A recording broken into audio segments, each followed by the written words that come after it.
In this video, I am going to discuss about the James-lange theory on emotion. The James-lange theory, which was actually proposed independently by physiologist Carl Lange and psychologist William James in the year 1920s, is one of the best known theories on emotions.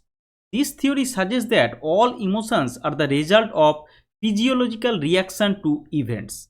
The James-lange theory can be broken down as follows. First, events, which leads to arousal, which leads to interpretation, and which leads to emotion.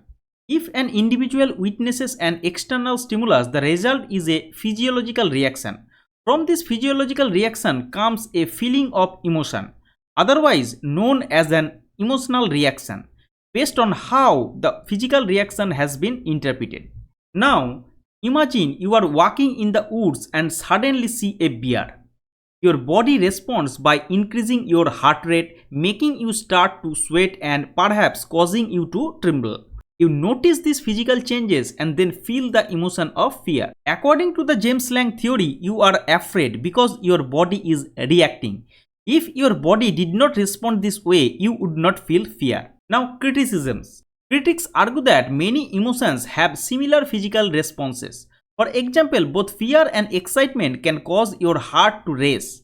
This makes it hard to explain how the same physical reaction can lead to different emotions. Emotional experiences can occur very quickly, sometimes even before we notice our body's physical response. This suggests that there might be more to emotions than just interpreting physical changes. Critics also point out that the brain plays a crucial role in processing emotions.